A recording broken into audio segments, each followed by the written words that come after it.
Bienvenue au Journal de l'Afrique. Dans l'actualité à ce jour, un nouveau rapport accablant contre le Rwanda.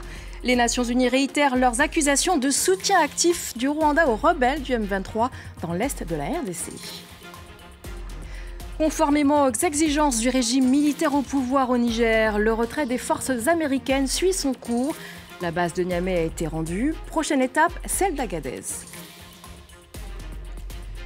Et on le savoure à toutes les bonnes tables ivoiriennes pour accompagner le poulet ou le poisson braisé. La tchéké est désormais labellisée et doit donc être préparée en Côte d'Ivoire pour mériter son nom.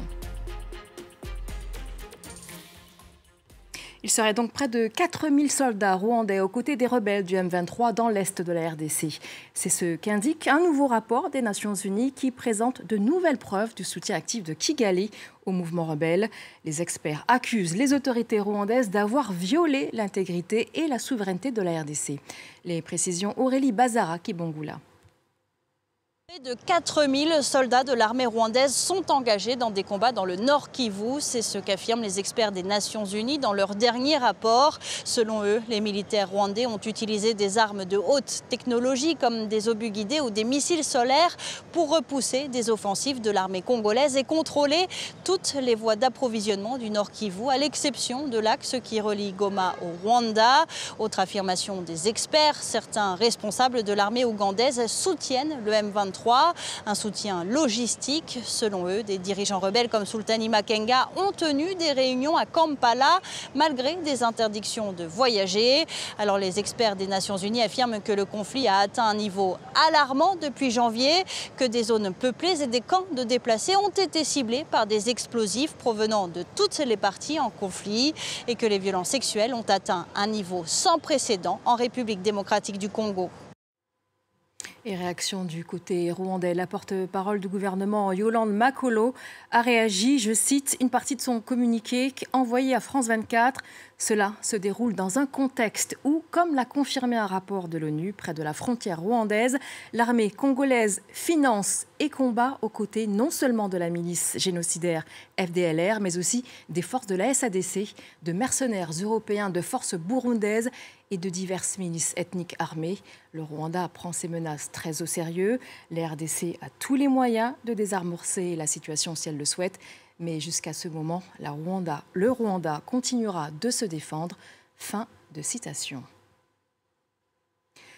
Le retrait des soldats américains de la base de Niamey au Niger est terminé. Au total, 766 militaires américains ont quitté le Niger à ce jour. Prochaine étape, Agadez, le 15 septembre, un calendrier qui répond aux exigences du régime militaire au pouvoir. Laurent Bersécher. Guidé par un général américain, le colonel Maman Sani Kiaou et ses hommes inspectent les lieux dont ils reprendront bientôt possession.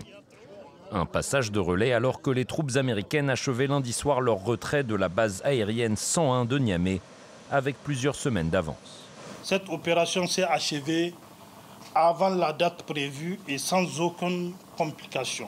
Les forces américaines vont désormais se concentrer sur le retrait de la base aérienne 201 d'Agadez. Un départ amorcé en mai dernier, alors que Niamey mettait fin à son accord de coopération militaire avec les États-Unis. Quelques mois plus tôt, c'étaient les troupes françaises qui étaient priées de quitter le pays dans le cadre d'une refonte de la politique étrangère du Niger. Car depuis son arrivée au pouvoir il y a un an, le régime militaire entend bien rompre avec les puissances occidentales et se rapprocher de ses voisins, le Burkina Faso et le Mali. Les trois pays ont entériné samedi leur départ de la CEDEAO, malgré les nombreux avertissements du bloc ouest-africain. Le retrait des trois pays portera un coup dur à la coopération en matière de sécurité, notamment en termes de partage de renseignements et de participation à la lutte contre le terrorisme dans la sous-région. Le Niger, le Mali et le Burkina Faso ont également annoncé la création d'une nouvelle confédération, l'Alliance des États du Sahel, afin notamment de lutter contre la menace djihadiste qui continue de planer sur la région. Le Nigeria et le Bénin ont signé un accord en mai dernier qui permet aux marchandises qui arrivent au port de Cotonou d'être acheminées vers le Niger via le nord du Nigeria. Alors ce nouveau corridor commercial permet de contourner la frontière fermée entre le Bénin et le Niger. Il devrait favoriser également le commerce avec le Nigeria. Emmanuel Sodji, Raphaël Ntalé et Stélia Padonou. Chaque jour, un flux ininterrompu de camions chargés d'oignons du Niger franchit la frontière du Nigeria, assurant un approvisionnement régulier des marchés locaux. Depuis près d'un mois, le Nigeria sert de passerelle pour les échanges commerciaux entre les deux pays en crise via ce corridor alternatif Cotonou-Kandji-Segbana. Comme la frontière du Niger s'était fermée, ici là c'était ouvert, donc on est content de tout. De nombreux transporteurs béninois transbordent leurs marchandises sur des camions nigérians. Si tu as une plaque béninoise, tu ne peux pas charger oignons du Niger pour le Bénin. Parce qu'ils refusent de charger les plaques béninoises. L'ouverture d'une nouvelle voie a permis à des camions restés bloqués pendant plusieurs mois durant à Malanville, ville frontalière entre le Bénin et le Niger, d'emprunter un autre trajet. On a fait 3 mois à Malanville avant de venir à la destination ici. Ce trajet entre le port de Cotonou et le Niger est plus direct et moins long. Depuis le coup d'État à Niamey, certains chauffeurs étaient contraints de passer par le nord du Togo et le Burkina Faso pour se rendre au Niger. Les tracas sur le Togo, Burkina, Niger, ce n'est pas du tout facile. Il y a un endroit qu'on appelle Kaya, il y a un endroit qu'on appelle Dori, ils tuent les gens. Je ne peux pas parler même. Les transporteurs et les opérateurs portuaires se disent désormais soulagés. Ils doivent cependant s'armer de patience car le nouveau point de passage n'est pas aménagé pour les stationnements de longue durée. De même, les difficultés douanières au Nigeria dissuadent certains transporteurs. Non, au Nigeria, on ne peut pas passer au Nigeria parce qu'au Nigeria, c'est un peu difficile. Depuis la brouille diplomatique entre Cotonou et Niamey, l'activité portuaire a baissé d'environ 20%, selon la direction du port autonome de Cotonou. Le Bénin compte désormais sur l'essor du commerce avec le Nigeria pour préserver ses recettes.